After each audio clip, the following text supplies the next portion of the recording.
Hello বন্ধুরা, তোমরা সবাই কেমন আছো? আমি রাখি তোমাদের কাছে একটা মিনি ব্লগ শেয়ার করছি আজকে। তো আজকে আমরা রাত্রেবেলা দীঘার জন্য বেরাচ্ছিলাম। তো এই ট্রিপটা মোস্ট অফলি প্ল্যান করা হয়েছিল 1 থেকে 2 দিন আগে। ভেবেছিলাম চলো এই উইকেন্ডটা কাটিয়ে আসা যাক। কাছাকাছি ট্রিপ হলো, এটা আমার জন্য একটু এক্সাইটমেন্ট ছিল। বিকজ এই ফার্স্ট টাইম আমি, আমার বর, আমার বেস্ট ফ্রেন্ড, তার বয়ফ্রেন্ড, 4জন মিলে কোথাও একটা যাচ্ছি। তো একটু হলেও একটু খুশি লাগছিলো। বিকজ এর আগে জানো তো 4জন মিলে অনেক প্ল্যানিং করা হয়েছে, বাট কোনো সময় সাকসেস হয়নি, কোনো না কোনো একটা বাধা চলে এসছে। তো ফাইনালি এবার একটু সাকসেসটা হচ্ছে।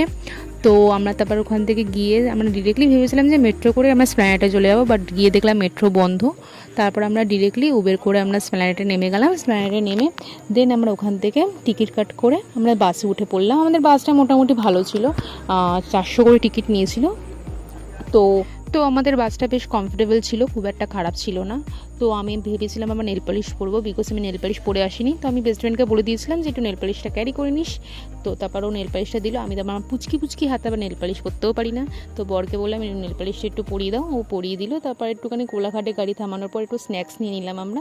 তারপর আবার পরের ব্লগে তোমাদের নেক্সট পার্টটা শেয়ার করবো। চলো টাটা, বাই।